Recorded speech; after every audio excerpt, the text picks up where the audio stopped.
Je vais laisser la parole au docteur Hervé Maisonneuve, qui est médecin et professeur associé de santé publique, pour une intervention intitulée « Le rôle des sociétés savantes pour la science et la pratique dans le domaine de la santé ». Merci de me recevoir. Je vais mettre le chronomètre pour ne pas vous faire perdre de temps et essayer de gagner un petit peu de temps. Hop, c'est parti.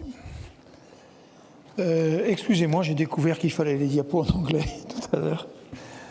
Je vais me présenter et vous expliquer 2-3 choses avant d'aller plus loin avec mes liens d'intérêt.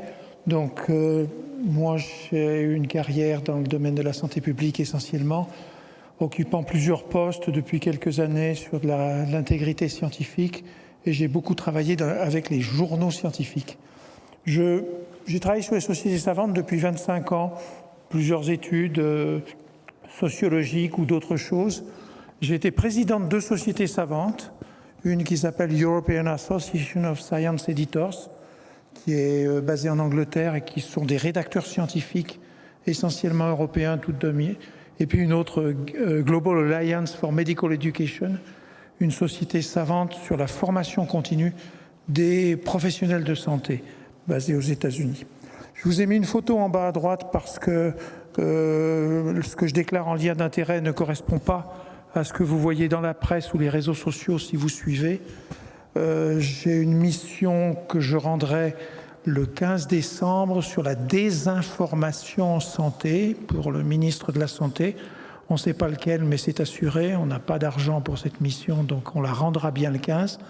Parce que la désinformation en santé actuellement pour nos pays est une menace dont peut-être vous ne vous rendez pas compte avec les tombereaux qui vont arriver tous les 15 jours de M. Kennedy aux États-Unis, dont l'objectif est de polariser nos sociétés, et ça va très loin. Et de fait de cette mission, j'ai été très attaqué, et vous verrez sur les réseaux sociaux le nombre d'argent que je touche, et on peut en discuter parce que les sources sont assez variables. Donc je fais un peu attention à ce que je suis obligé de dire. C'est très violent.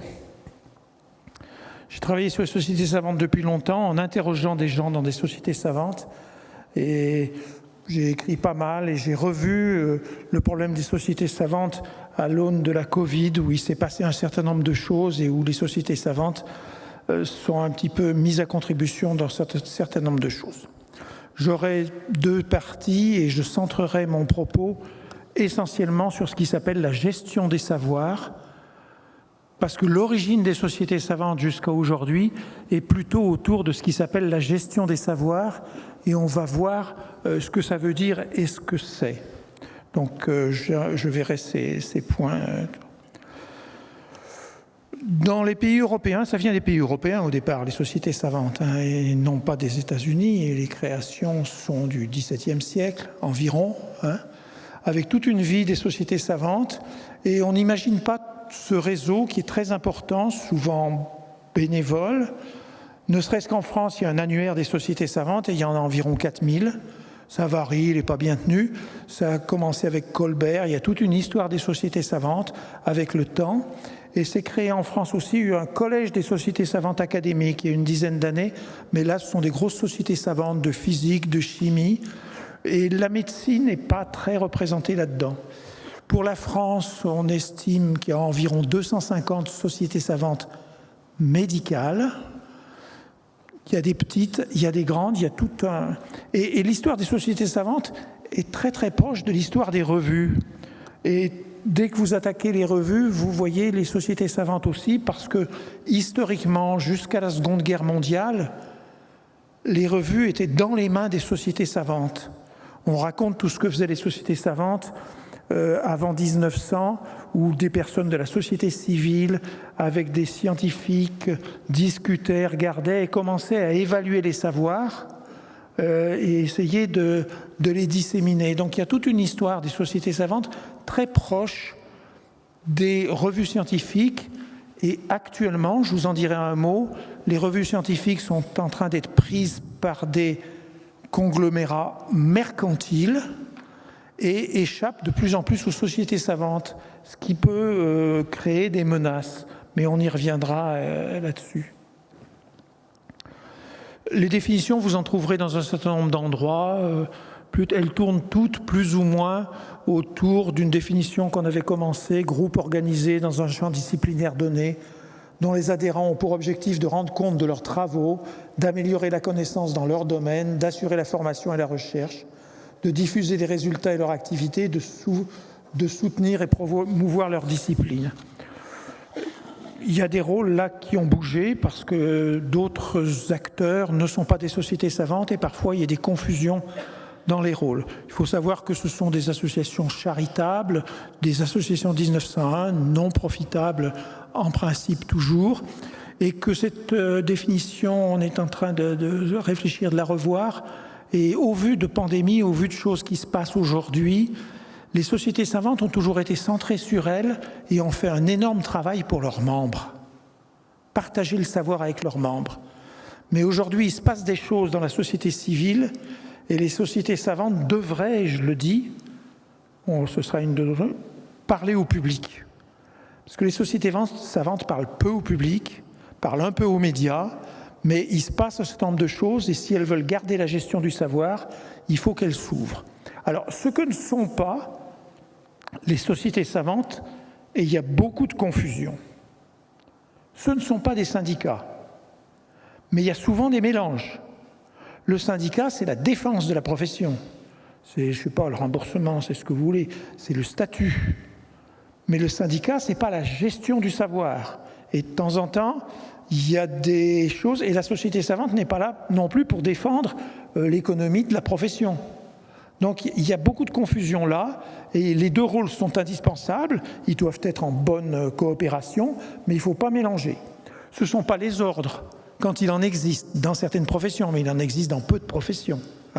Mais l'ordre, c'est plutôt la gestion du métier, la déontologie du métier, le harcèlement, des choses comme ça. Les académies ont un autre rôle, elles sont plus très transversales, elles ne sont pas disciplinaires, sauf si vous appelez disciplinaire, mais médecine, chirurgie, vétérinaire, agriculture ou compagnie, mais elles ont d'autres rôles financés par l'État. Ce ne sont pas les organismes de recherche, ce ne sont pas les universités, ce ne sont pas les collèges qui font les programmes à l'université, ce ne sont pas les agences et bien d'autres choses. Donc la société savante doit avoir son rôle et doit y rester. Son rôle, c'est, comme on l'a dit, la gestion des savoirs avant tout, et on va y revenir. Et par cette gestion des savoirs, c'est d'abord un réseautage entre ses membres. Est-ce qu'elle finance de la recherche? Elle ne fait pas de la recherche, la société savante? Est-ce qu'elle doit aider les jeunes chercheurs? C'est un problème aujourd'hui. Est-ce que par les journaux, c'est elle qui évalue les savoirs? Oui, certainement. Est-ce qu'elle doit les diffuser aussi? Oui, certainement. Est-ce qu'elle s'intéresse à la formation des membres? Oui. Mais il y a l'information, comme je l'ai dit tout à l'heure, du public et des médias, voire du grand public, et c'est ma position personnelle, mais on y reviendra, elle devrait s'ouvrir à la société civile plus qu'elles ne le font aujourd'hui, pour des tas de raisons. Et comme je vous l'ai dit, je suis sur un plan de lutte pour la désinformation, et on s'aperçoit, on a déjà fait 70 interviews en 5 semaines, on est dans l'intelligence artificielle totalement pour faire tout ça, on s'aperçoit qu'il y a des silos de partout et que la société civile ne reçoit pas l'information, peut-être des bons canaux, puisqu'elle va plus sur les réseaux sociaux ou à d'autres endroits et où il se passe d'autres choses. Et quand vous avez une société savante qui a pignon sur rue et que vous leur dites « Est-ce que vous êtes sur TikTok ?» ils vous disent « Surtout pas ». Mais je suis en train de leur dire, c'est peut-être là qu'il se passe des choses que vous ne contrôlez pas. Donc posez-vous quand même des questions. Donc il faut que les sociétés savantes aussi sortent aussi d'un certain autoritarisme ou autre chose. Alors c'est proche des revues scientifiques, j'irai pas tellement plus loin, mais elles s'occupent d'enregistrer le savoir, peut-être de le valider, de le disséminer et de l'archiver. Alors je vais vous montrer 2-3 choses des sociétés savantes. Vous me direz après ce que vous en pensez. Je le fais un petit peu vite volontairement. Alors il y a toujours ce réseautage. Qu'est-ce qu'elles font sur la recherche? Elles donnent des bourses, des prix, elles aident des jeunes chercheurs, mais ce n'est pas un organisme de recherche. Mais elles peuvent avoir une influence là. Elles font, vous le savez, des congrès. Et en général, elles réunissent 50% de leurs membres. En moyenne, les chiffres, il y a des chiffres très variables selon les pays, les disciplines, hein, d'accord ? Il y a des communications orales, des posters, il y a des expositions, et le congrès est une activité forte des sociétés savantes en termes de financement, hein, et ça dépend des disciplines encore. On vous a dit la diffusion des savoirs par revue, mais pas suffisamment par Internet ou par d'autres choses, et certaines commencent à s'y mettre, et la pandémie leur a fait prendre conscience à certaines sociétés savantes qu'il y avait un problème, hein. Et la diffusion des savoirs, elles font des recommandations, elles font de la formation continue et pas initiale, c'est variable selon les disciplines et les sociétés. Donc vous avez tout un microcosme d'activité, hein, qui est là. Là, j'ai commencé la gestion des savoirs, je voudrais rentrer sur une seconde partie. D'abord, elles sont dans un écosystème assez complexe. Alors quand on parle de sociétés savantes, il y en a qui ont 200 membres et il y en a qui ont 30 000 membres, hein. Quand vous avez des sociétés dans certains, des grosses, la physique, la chimie, où vous avez des 30 000 personnes, la cancéro-mondiale, où vous avez 30 000 personnes, ce sont, bien qu'elles ne fassent pas de profit, de vraies sociétés commerciales. La société de cancéro-mondiale a 230 employés temps plein, hein. Donc si vous voulez, il y en a qui sont comme ça. Je ne suppose que la NPIS n'a pas 200 employés temps plein, je vous le souhaite, hein. Donc il y a de tout, hein. Il y a des sociétés mères, des sociétés filles, parce qu'il y a eu des bagarres dans le temps. Donc vous avez des tout petits microcosmes, on le voit, je ne vais pas vous donner de nom, qui sont sortis et ils ne se sont pas unis avec d'autres pour avoir plus de force. On voit beaucoup de combats, de réassociations entre les sociétés savantes. Il y a des compétitions avec d'autres acteurs. Et la Covid a probablement, dans le domaine pas que médical, climat, agriculture, a probablement changé des comportements. Je ne parlerai pas des relations internationales, mais leurs problèmes quand même, et certaines sont en danger aujourd'hui, à cause de ça, c'est leur équilibre financier. Et on va voir pourquoi l'équilibre financier commence à poser problème à certaines grosses sociétés savantes. Alors ce paysage que j'avais tout à l'heure, où j'ai mis que les rôles des sociétés savantes, est extrêmement complexe. Parce qu'elles ont des acteurs de partout, elles essayent d'interférer, de venir ou quoi que ce soit. Il y a bien sûr toutes les industries, certaines sont des bras armés d'industrie, hein. D'autres n'ont jamais l'industrie, soit dans leurs congrès, soit dans leurs activités. Elles jouent avec les agences sanitaires, que ce soit des agences sanitaires locales ou européennes ou d'autres choses, avec plus ou moins d'intégration selon les disciplines ou d'autres choses. Elles observent la formation initiale, ce n'est pas elles qui la font, hein, c'est dans les écoles, les universités. Et puis il y a aussi tout ce pan de la société civile qui, je pense, doit devenir plus important pour les sociétés savantes pour des raisons que je vous ai déjà dites, et notamment les réseaux sociaux où certaines commencent à être efficaces et commencent à se manifester là. Je pourrais peut-être vous choquer, mais par réseaux sociaux, il y a tous les réseaux sociaux que vous connaissez, c'est pour ça que j'en ai cité un tout à l'heure, réseaux sociaux dont vous savez que la modération est en train de baisser, hein. Les derniers qui modèrent un tout petit peu, c'est Facebook et Instagram, et ce sera fini d'ici 6 mois, hein. Donc l'objectif étant de laisser cours à tout le monde, et quand vous êtes sur un réseau social, rendez-vous compte que 30% de ce que vous recevez, c'est quelque chose que vous n'avez pas voulu quand vous avez choisi vos amis, vos contacts. Donc vous recevez des choses que vous n'avez pas voulu. Et dans les 70% que vous recevez, les algorithmes aussi changent un peu les messages, hein. On ne va pas rentrer dans ces détails, mais c'est diabolique. Donc plutôt que de dire c'est pas pour nous, il faut peut-être être acteur là aussi pour avoir une place. Alors les savoirs sont en péril. Et est-ce que les sociétés savantes pourront continuer à tenir les savoirs ? À court terme, j'en doute. À long terme, je n'ai aucune idée. Je ne vais pas vous dire pourquoi les savoirs sont en péril. Vous savez très bien. Et je n'ai pris que 2 images, hein. Le nombre de publications dans 10 ans dans la base de données Web of Science est passé de 1,7 million par an à 2,8 millions par an, avec un nombre de chercheurs probablement en petite augmentation, mais qui n'a pas augmenté comme ça. Sur l'OCDE, on sait qu'un chercheur aujourd'hui, sur l'OCDE, publie un papier, 5 par an, alors qu'il en publiait qu'un il y a 10 ans. Donc actuellement, il y a une inflation des publications qui ne sont plus contrôlables et qui ont été mises dans les mains d'acteurs totalement mercantiles. Alors, par mercantile, bien sûr, j'entends des gros groupes dont vous connaissez les noms qui sont sortis après la Seconde Guerre mondiale, Springer, compagnie et tout, mais qui, eux, font encore un travail professionnel pour partie avec les sociétés savantes. Par les journaux de sociétés savantes sont encore beaucoup chez ces acteurs-là.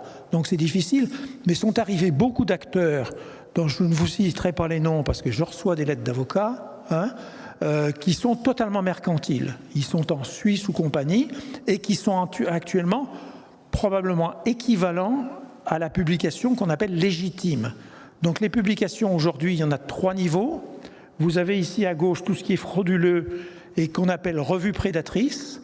Il y a maintenant des usines à papier, des paper mills dans un certain nombre de pays qui commencent à fabriquer des articles avec de l'intelligence artificielle sans avoir obligatoirement de données.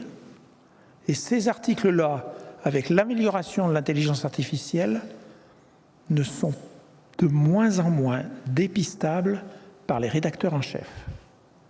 Alors, vous avez un côté de revues frauduleuses. Vous avez à droite les revues de qualité, historiques, qu'ont les sociétés savantes.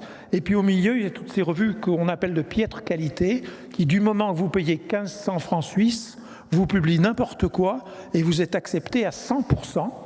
Parce que si le premier journal vous refuse, il le passe à un deuxième journal immédiatement du groupe, qui s'il refuse, va à un troisième journal. Ce que je vous dis là n'est pas de l'invention, il y a de la traçabilité et des données factuelles.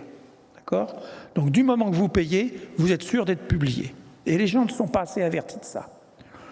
Je n'irai pas trop dans où on va pour les savoir. La London School of Economics a déjà fait des études qualitatives où le chatbot qui interviewait 12 chatbots. Ça existe, d'accord ? Le New England Journal of Medicine, intelligence artificielle qui s'est créé, qui est un nouveau New England, a publié il y a un mois des essais randomisés, contrôlés, faits par des IA à partir de bases de données de vie réelle. Donc on n'a plus besoin de malades pour faire des essais cliniques. Et ça, les journaux qui essayent de trier ne peuvent plus. Et les sociétés savantes ont du mal, ne tiennent plus ça, parce que ce sont d'autres industries qui sont en train de prendre tout ça. Le mouvement américain est extrêmement impressionnant pour tout ça, puisque quand on coupe la recherche des NIH, qu'on passe de 40 à 20 milliards par an, cet argent, il va à des GAFA qui vont vous faire tout ce que vous voyez là, et au lieu d'être au profit d'une société civile, on devient au profit de quelques personnes. Je m'excuse de le faire court, et peut-être que je vous choque, mais vous me le direz après. Donc il y a des menaces sur les sociétés savantes, menaces par la communication. Il faut qu'elles soient sur les réseaux où se passent les choses, parce que si elles continuent à faire des belles vidéos pour leurs membres, et ça en reste là, elles vont avoir des difficultés. Il y a des motivations de jeunes chercheurs. Actuellement, les jeunes chercheurs ne cotisent plus ou moins dans les sociétés savantes. Et c'est un vrai problème. Pour des tas de raisons, on ne rentrera pas là-dedans, de génération, que moi, dans ma génération, je payais mes 100 francs ou je ne sais pas quoi, parce que je savais que je recevais un journal papier par la poste. C'est des choses qui n'existent plus. Donc, il y a des dynamiques qui changent. Quelques sociétés savantes essayent de créer des sociétés de jeunes, mais il se passe des choses à côté. Est-ce qu'elles vont pouvoir reprendre ? L'activité des congrès pose aussi problème, parce qu'une certaine deviennent hybrides, parce que pour des raisons de développement durable, les gens vous disent on ne va pas prendre l'avion pour passer 3 jours pour voir des choses, parce que les posters, les grandes sociétés savantes les réduisent parce que les mètres carrés leur coûtent trop cher et qu'elles n'ont plus de ressources. Ce n'est pas pour des raisons scientifiques. Je passe tout ce qui est conflit d'intérêts ou autre chose. Donc, les ressources des sociétés savantes sont les cotisations, qui, si les jeunes viennent moins, peuvent poser problème, ça dépend. Sont les congrès, qui peuvent être menacés dans certains domaines. Ce sont les revues qui sont en train de leur échapper. Donc certaines ont encore beaucoup d'argent des industries et d'autres n'ont plus d'argent. Je félicite la NPIS qui, dans un article que j'ai découvert de M.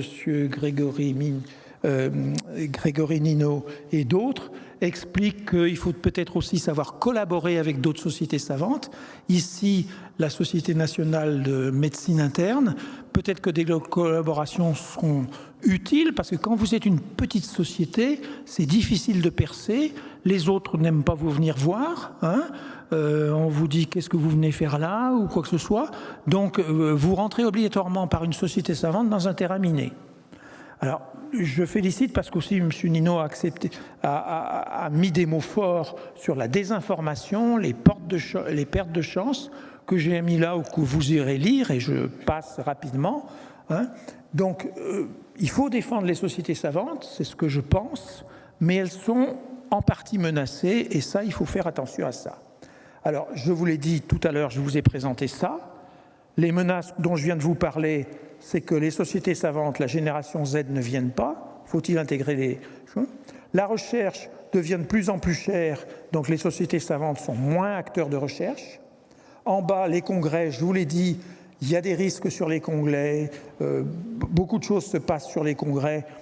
Ils continuent, hein, je ne pense pas qu'ils vont disparaître, mais ça va bouger. La diffusion des savoirs, elles ont perdu les revues ou elles les perdent, donc c'était une source de revenus aussi et c'est une source de contrôle des savoirs. Il y a les préprints, il y a les réseaux sociaux, il y a tout ça. Hein. Et puis aussi, il y a tout ce qui est diffusion des savoirs par la formation, mais je vais passer. Donc ces sociétés savantes, pour moi, devraient survivre. Pour moi, vous l'avez entendu, sont menacées. Et la création d'une nouvelle société savante nécessite beaucoup de réflexion. Il ne faut pas aller se battre avec une académie, un syndicat, c'est stérile. Il faut que chacun ait ses rôles, on a besoin de tout le monde.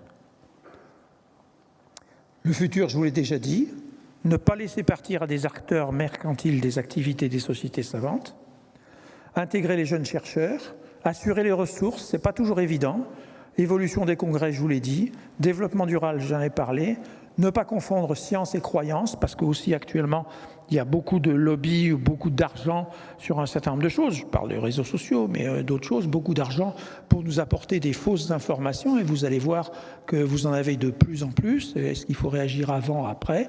Et souvent, beaucoup d'institutions au sens très général n'ont pas vu venir ce qui arrivait dans les 5 ans qui viennent. Je vous signale qu'au forum de Davos, il y a toujours un rapport qui est remis aux gens et qui a été fait cette année en janvier 2025 par le World Economic Forum en interrogeant 1900 décideurs dans le monde et que le premier risque mondial pour les années qui viennent s'appelle désinformation avant le climat et avant les guerres. D'accord ? Donc quand on met ça sur la table aux décideurs, tout le monde sait où on va et parfois c'est voulu. La seule certitude que j'ai, c'est que je me suis trompé et je vous remercie.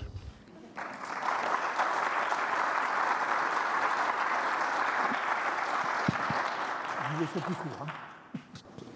Merci infiniment, Hervé. Tu nous accompagnes depuis longtemps sur la réflexion d'une plateforme universitaire devenue Société Savante. Tu as été un pilier pour les francophones ici présents. Vous êtes obligés d'aller sur son site. C'est le Monsieur Intégrité Recherche en France. Et vraiment, sans lui et sans son abonnement newsletter que vous pouvez aller voir sur son site, il est un garant de l'avenir de la recherche. Je pense que vraiment, on est très honoré de t'avoir ici. C'est quelqu'un d'extrêmement important, vraiment. Au-delà de sa mission obscurantiste. Tu avais une question. Arrête, attends, j'arrive sur la question. J'arrive sur la question. J'ai un deuxième message. La trésorière peut-être est encore présente. Oui. Elle est repartie. Mais effectivement, on va perdre beaucoup d'argent pour cet événement, comme on perd chaque année beaucoup d'argent dans les congrès. Mais tu nous dis quelque chose, à mon avis, d'important. Moi, je ne l'avais pas aussi bien noté qu'un congrès scientifique est un lieu aussi où on débat de la recherche et que ce n'est pas de la science. La science, après, c'est effectivement les consensus qu'on peut trouver pour diffuser un message de connaissance scientifique. Et je crois qu'il est important d'avoir des lieux de débat et qu'un congrès scientifique est un lieu de recherche sur lequel on débat sur des approches et autres, et qu'après, il y a effectivement des sociétés savantes qui sont là pour construire des connaissances qui doivent être diffusées. Et dans ce que tu as dit, et le papier du Lancet sur la misinformation, c'est la désinformation et la non-information. Et donc je crois qu'on a vraiment beaucoup de choses à faire. Et donc ma question, elle est dans l'avenir de ce que nous avons, nous, choisi d'une stratégie de ne pas créer de revues, pour effectivement plutôt avoir une thématique dans les revues scientifiques existantes. Comment tu peux finalement nous aider à dire quelles seraient les bonnes revues scientifiques dans lesquelles la communauté des INM doivent publier? On est totalement perdu. Comme tu dis, il y a des revues prédatrices. Comment on va faire? Et est-ce et je finis avec ça, est-ce que la société savante NPIS pourrait avoir une liste de revues qui seraient les bonnes, entre guillemets, où il faudrait publier pour la communauté? Partiellement, je pourrais te répondre, ou on pourra retravailler là-dessus. Oui, ça existe, je ne les connais pas toutes ou quoi que ce soit. Je suis sur le comité d'experts qui a fait une liste de 3500 revues honorables en France, avec les doyens de médecine, dans lesquelles on conseille aux gens d'aller publier. Alors, je ne suis pas allé revoir la revue, je ne sais pas s'il y en a pour votre discipline, je regarderai ça et puis je vous le dirai. Mais effectivement, il y a ça, et peut-être qu'une de vos activités, c'est faire d'abord vos revues à vous, les lister, et dire on reconnaît ça là-dessus. Il y en a, hein. Ça passe par l'anglais. Aujourd'hui. Beaucoup. Sauf en sciences sociales. Je vous écoute. Mais merci beaucoup. Ravie déjà de vous voir en vrai parce que je vous lis depuis longtemps. Oui, oui. Et donc, depuis que je suis petite médecin, je fais mes recherches et depuis qu'il y a Internet sur des moteurs, PubMed, etc. Et là, actuellement, en fait, je suis perdue puisqu'en fait, ce qui garantissait qu'on avait une indexation des choses, on ne l'a plus. J'ai compris qu'avoir des outils comme ça prend tellement de temps qu'en fait, là, on a perdu finalement une qualité. Et là, maintenant, comment je peux faire pour... Est-ce qu'il y a des moteurs alternatifs? Est-ce qu'effectivement, on revient au papier? Qu'est-ce qu'on peut faire? Un peu de patience. Lors du premier mandat de Trump, il avait fait disparaître ce qui s'appelait la Clearing House. C'est un excellent site où il y avait toutes les recommandations médicales mondiales. Ça n'est jamais revenu. Aujourd'hui, vous le savez, dans PubMed, on est en train d'enlever des articles, hein. Donc, il y a une liste de mots, il y a tout ceci. Donc, PubMed est en train d'être nettoyé. C'est d'ailleurs marqué sur les pages quand vous cherchez. PubMed n'est plus PubMed. Donc, considérez que PubMed, c'est fini. Vous utilisez-le quand même aujourd'hui. Donc, en Allemagne, il y a un très gros projet qui est un PubMed européen, hein, qui avance très vite, qui va assez bien. Et je me trompe peut-être, mais je pense que dans 1 an, on aura un PubMed européen. J'ai vu les gens, si tout marche bien, on devrait avoir un PubMed européen dans 1 an. Oui. Je suis juste curieuse, donc vous avez dit qu'on vous envoie des lettres d'avocats, donc est-ce que c'est par rapport aux revues frauduleuses qui pensent qu'ils font de la science de pointe, oui. Ah oui, et donc il arrive à se défendre là-dessus? Là, je ne suis pas encore allé au tribunal pour ça. Je vais y aller dans 1 an, c'est tout. J'ai la date d'ailleurs. Oui, c'est assez compliqué, ça vous coûte cher, hein, se défendre. Hein, c'est très compliqué. On n'est pas sûr de gagner. Leur raisonnement derrière. Donc en fait, je veux dire, il y a un consensus entre tous les scientifiques et le monde entier pour dire que c'est de la merde. Mais quand même. Oui, mais au tribunal, on parle de liberté d'expression, on parle d'autre chose. Hein. Oui. On parle pas de merde. Oui. Donc c'est assez complexe. Puis là, avec la mission des informations, si vous allez lire certains magazines ou autres, vous verrez tout. On en prend plein. Bon, on est solide, hein. Je suis déjà allé plusieurs fois. Merci beaucoup pour ce que vous transmettez, que ce soit ici ou sur d'autres supports.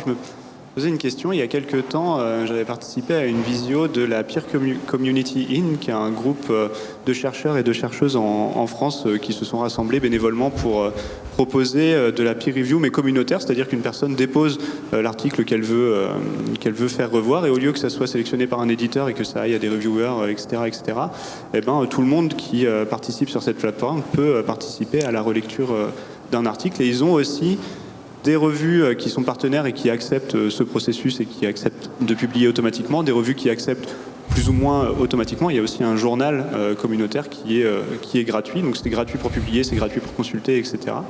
Alors ça repose énormément sur le bénévolat de beaucoup de personnes, mais est-ce que ce genre d'opportunités ou d'alternatives portées par des sociétés savantes ou par des universités ou autres pourrait être une option pour essayer de se démarquer là-dedans, c'est-à-dire de se démarquer finalement par la transparence, puisque tout ce processus, il est public.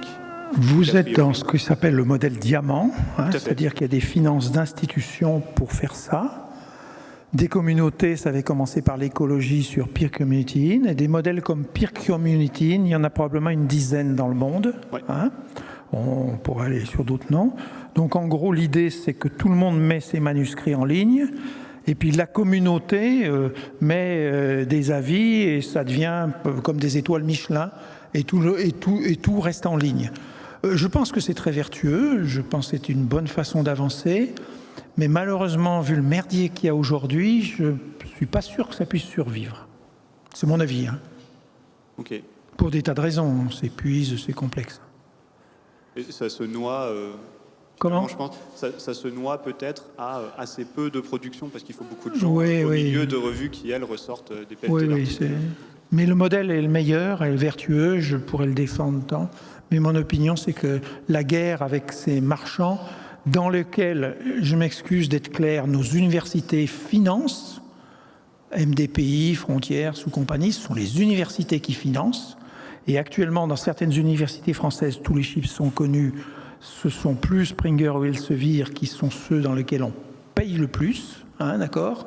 Donc, si vous voulez, le danger est fort, et j'ai même eu un certain nombre d'ennuis avec des collègues éminents qui disent que je dis des conneries.